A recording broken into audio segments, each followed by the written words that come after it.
My name is Ione Whitfield, and at 71 years old, I can tell you one thing with certainty. Dust always finds the corners no matter how often you sweep. That morning, I was down on my knees with a rag, chasing a streak of grit along the baseboards of my own living room. "Mom, those trays aren't going to polish themselves," my son, Evan, called from the dining room. His voice had the sharpness of a man used to being obeyed. "And make sure the silver's spotless. We've got half of Charleston coming through here today. Don't embarrass us." I pressed the rag harder into the wood, more to keep from answering than to lift the dirt. My knees ached, the stiff kind of pain that never quite goes away. Once, I had been Henry's wife, his partner, the woman who knew every ledger entry in his shipping business and every crack in our old harbor house. Now, in my son's eyes, I was just the help. Evan appeared in the doorway, already dressed in a dark suit, the same color as the circles under his eyes.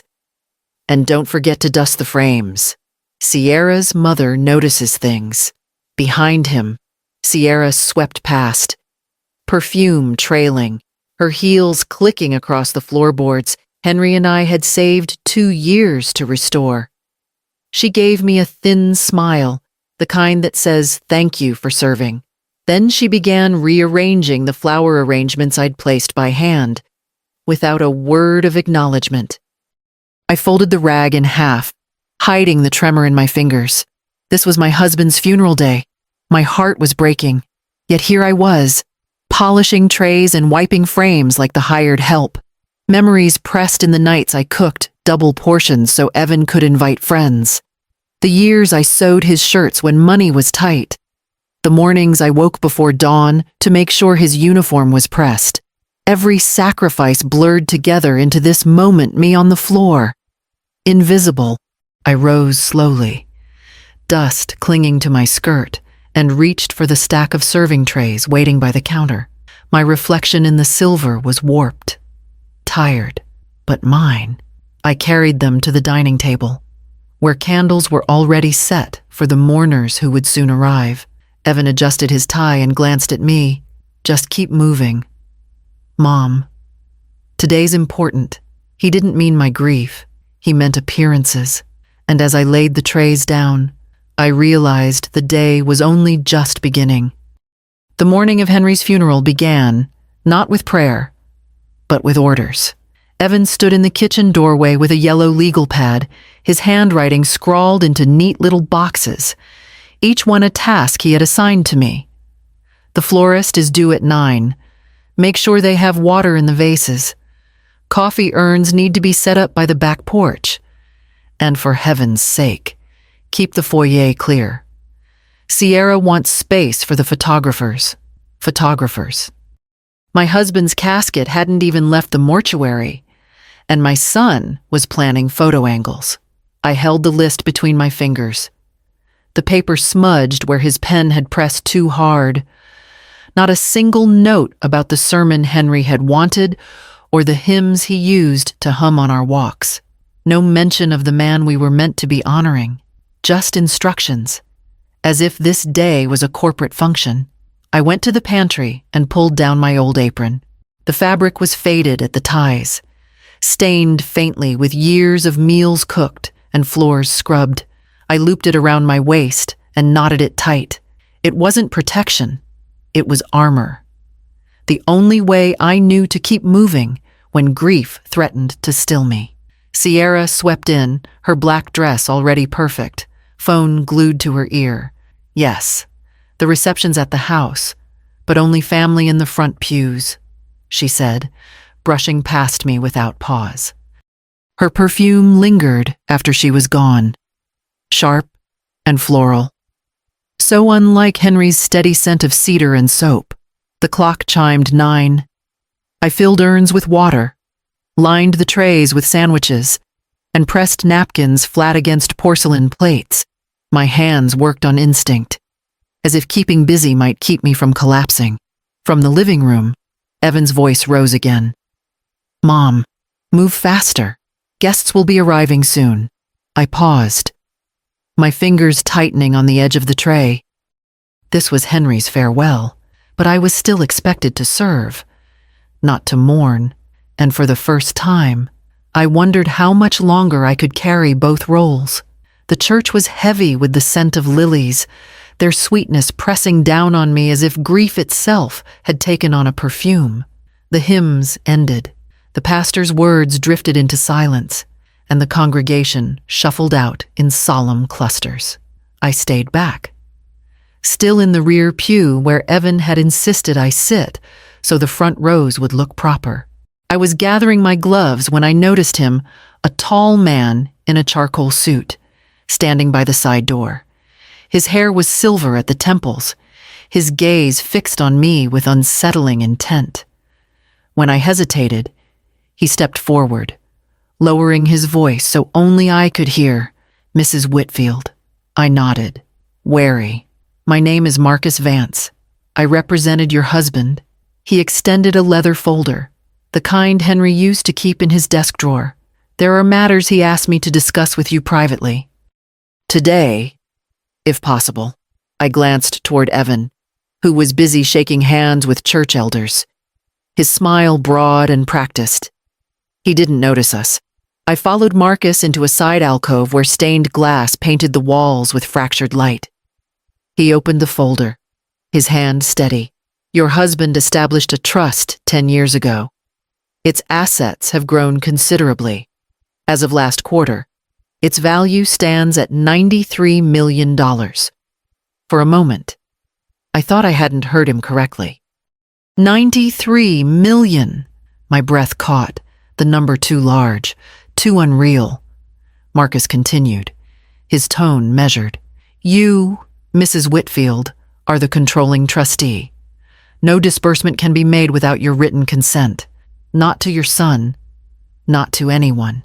The words struck harder than the hymns or the prayers or even the eulogy.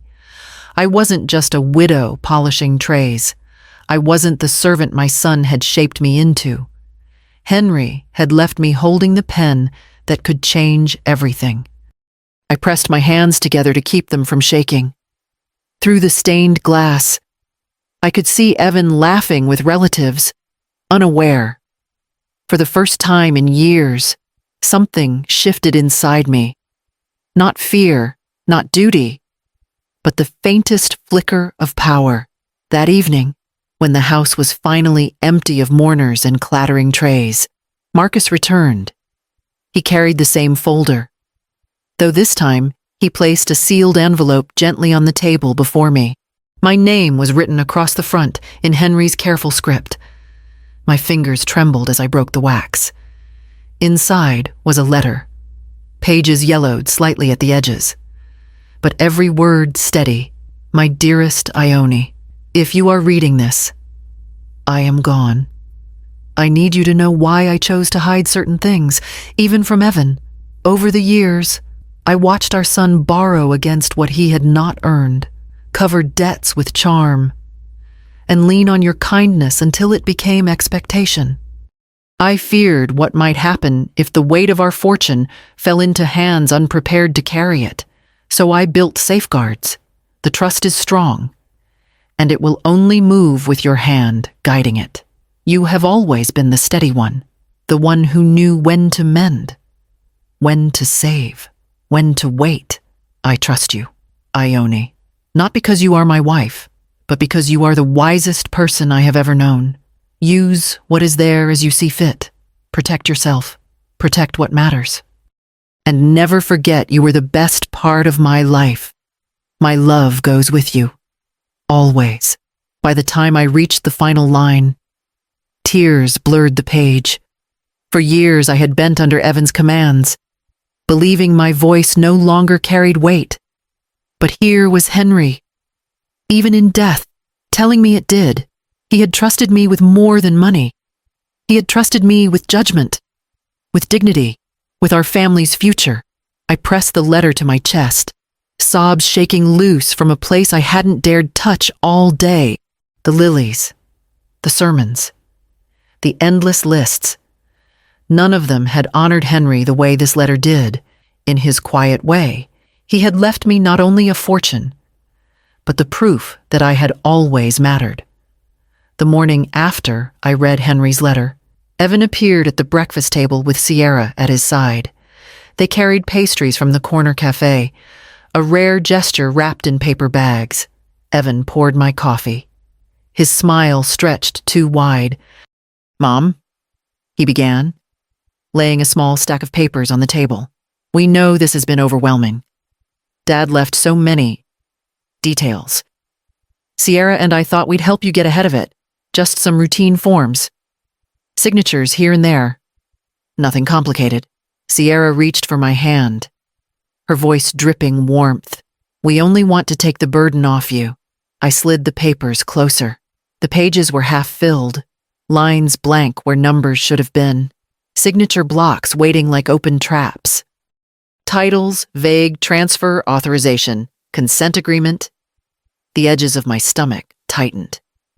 "Where did these come from?" I asked. Evan waved a hand. "Standard bank stuff?" Marcus said. "Well?" He'd agree it's nothing. I heard the crunch of gravel outside. Then Marcus himself stepped in through the back door, having arranged to meet me that morning. His eyes went straight to the papers. He flipped through them once, then looked at me sharply.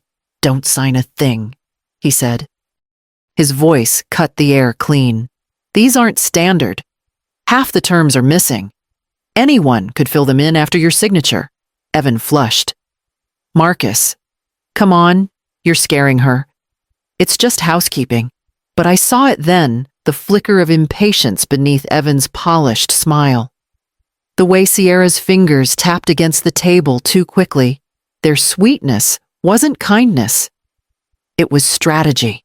I closed the folder and placed it aside. For the first time, guilt gave way to something steadier, sharper. Anger, coiled and ready. 2 days later, Marcus brought a woman to the house. She was brisk with cropped hair and wire-rimmed glasses, her arms full of binders. Elaine Foster. She introduced herself. "Forensic accounting. Your husband hired me years ago to keep a separate eye on things. He wanted you to know the full picture when the time came." Elaine spread the papers across the dining table, each sheet a cut sharper than the last. "These are margin loans," she explained, tapping the columns. Evan pledged family securities as collateral. Tens of thousands drained. Here, gambling transfers. Online platforms. Withdrawals disguised as consulting fees. I tried to follow the numbers, but it was the forged refinance papers that turned my blood cold. Elaine slid the copy toward me. "This was filed while your husband was in the hospital. His signature is imitated. If it had gone through, the house would have been tied to Evan's debt." My hands shook as I traced the uneven scrawl of Henry's name. He had been too weak to hold a pen then, let alone sign documents. Elaine's tone softened. "Mrs. Whitfield, your husband anticipated this. That's why he locked the trust the way he did. Without your consent, none of this can touch you." I sat back, the edges of the table digging into my palms. All the years I had told myself Evan's sharp words were just stress, his demands, just the impatience of youth. But here was proof, in black ink and crooked signatures, that he had tried to sell my future out from under me. I folded the papers carefully, my voice steadier than I felt. "Then it stops here." The words surprised me as they left my mouth, but they rang true. Something inside me had hardened. I was done being erased. The next week, I began making changes. The joint account Evan had been dipping into for years was closed. I opened a new one in my own name. A locksmith came before noon, changing every bolt on the house. I called the university bursar's office and arranged to pay my granddaughter's tuition directly. No more envelopes of cash passed through Evan's hands. When Evan noticed, his fury rattled the walls. "You don't trust me," he shouted. His face flushed. "After everything I've done for this family, you go behind my back?" I stood at the sink, untying the apron I'd worn since the funeral morning. The knot came loose, the fabric falling limp in my hands. Slowly, deliberately, I folded it and hung it on the hook behind the pantry door. For once, I didn't reach for another. "You've mistaken my silence for weakness," I said, my voice steady. "Those days are over." Sierra stepped between us, her tone urgent, pleading. "Ione, please, Evan's just under pressure. The debts, the business. It's more than he can carry alone. We're family. Can't you bend? Just a little?" Her eyes searched mine, but I didn't waver. Family doesn't forge signatures. Family doesn't gamble with other people's roofs over their heads. Evan slammed his fist against the counter. "You're ruining us." "No," I answered, turning to face him fully. "I'm saving what's left." The silence that followed was heavier than his shouting. Sierra's hand slipped from his arm, and for a moment, even she seemed to recognize the truth in my words. It was the first breath of air I'd taken in years. Thin, sharp, but wholly my own. Evan invited the family to brunch that Sunday, insisting it would be a celebration of Dad's memory. I knew better. The dining room buzzed with cousins and aunts, plates of shrimp and grits set neatly on the table, pitchers of sweet tea sweating in the Charleston heat. Evan sat at the head, Sierra at his side, both dressed in careful shades of black. When I entered, conversation dimmed. Evan rose with forced warmth. "Mom," he said loudly, "we thought this would be a good time to finalize some matters. Everyone's here to support you." He gestured to a folder in front of him. I felt Marcus at my shoulder. He'd come at my request, a calm presence in a gray summer suit. His eyes swept the room before he spoke. "Mrs. Whitfield won't be signing anything today." Evan's smile cracked. "Marcus, don't be dramatic. These are just agreements to keep the trust moving. Family deserves clarity." Marcus opened his own folder, pulling out a highlighted page, his voice carried without rising. "The trust has a specific clause. If any beneficiary is found to coerce, manipulate, or pressure Mrs. Whitfield into action, that beneficiary's access is suspended for a minimum of 5 years. The room shifted. Forks paused midair. A murmur spread across the table. Evan's jaw tightened, color rushing to his face. "That's ridiculous. Nobody's coercing anyone." Marcus held his gaze. "As we speak, you're doing exactly that." I felt my own voice rise, not in anger but in clarity. "I will not be cornered in my own home. This fortune was entrusted to me, and I will decide how it is used." An aunt at the far end cleared her throat, eyes flicking toward Evan. "Well, that seems fair," she said carefully. Others nodded, murmuring agreement. Evan pushed back his chair with a scrape, fury radiating off him. But in that moment, the balance had shifted. The room no longer saw him as the rightful heir. They saw me, the woman holding the pen. Steady and unshaken. 2 weeks after the brunch, a deputy appeared at my door with a thick envelope. Evan had filed a petition in probate court, claiming I was confused and easily influenced. He wanted the trust placed under his control. The words on the page burned, but Marcus simply set a hand on my shoulder. "We'll answer in court," he said. The Charleston County Courthouse smelled of varnish and dust, its high ceilings echoing every shuffle of shoes.